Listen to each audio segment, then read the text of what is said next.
Volcano. This is Blake 7 Series 3. We're getting into it. 11 Season 3. It's great. We're going to talk about this episode using my space system. Every category in the space system gets a score between 0 and 2. 2 is the best you can get in any of those categories. When you add them up, you get something out of 10. That's how we do it. I'm going to give the storyline a 1.5. I liked this storyline. It's a bit simple because basically what's going on is Avon, Tarrant, the group, they're looking for a new headquarters. So there's Planet Obsidian. This could be sort of their kind of, not like exactly base of operations, but sort of a contact point that they can use. Now, Servalan, who is now President Servalan, she's trying to rebuild the Federation with her at the top. So she wants the strategic area as well. The problem with the Obsidian people is that they have a, if you mess with us, we're going to blow it all up. It's just like Beneath the Planet of the Apes. Remember at the end, Heston's just like, F it. And Taylor blows the whole thing up, presses the button. They can press a button and it's all gone.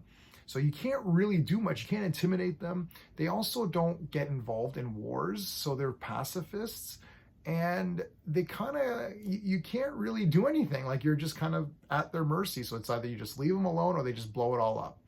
Servalan does put that to the test. So I like the storyline here. I thought it was pretty good.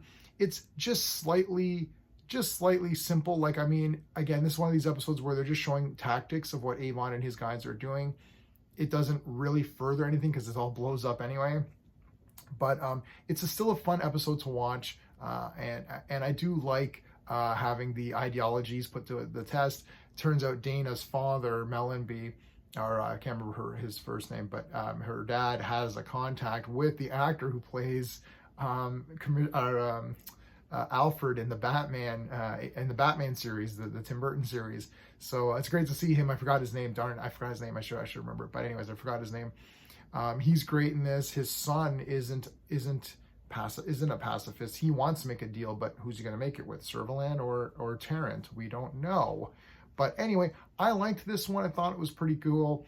Yeah, so 1.5. For the pacing, I'll give it 1.5. I feel like there's more just like talking about ideologies back and forth, which is fine. And I mean, I've seen this one before. I think as a first time view, you'd be more into it. I'm still giving it 1.5 out of 2. So it's still, higher. 2 is amazing. 1 is good. So, 1.5 would be really good. The pacing was really good. I was into everything. I wasn't bored. It just wasn't like biting my nails like, oh my God, what's going to happen? It wasn't like that. So that's the only reason I'm giving it a 1.5. But otherwise, it's really cool. Lot of bracelets being removed. They use these bracelets now as a plot device. It's like, oh no, I lost my bracelet. So a lot of stuff like that. What else? I'm trying to see if any other kind of notes here. His son. Oh, we'll look at the characters in a minute.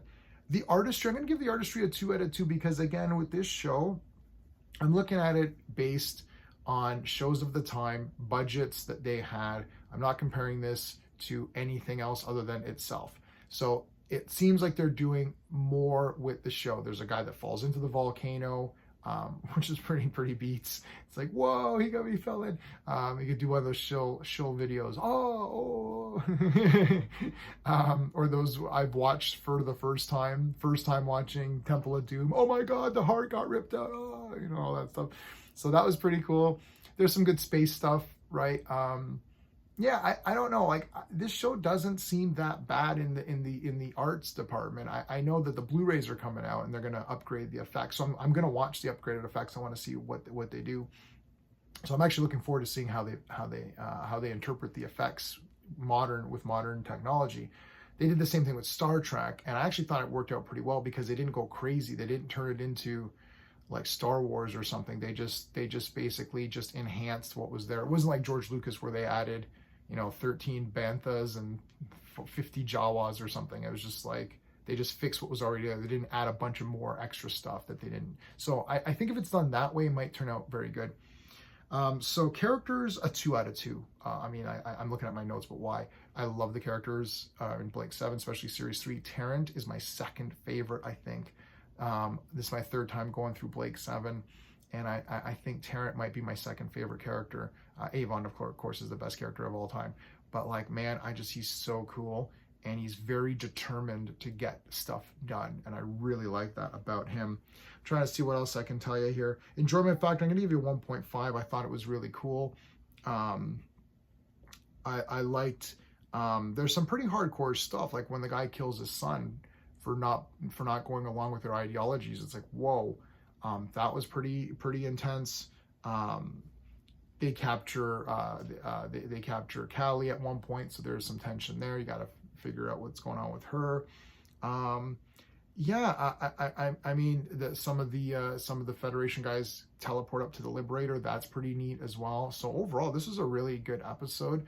I'm going to give it an 8.5 final score, so 8.5 out of 10. Really good. I love season 3 or series 3 or whatever.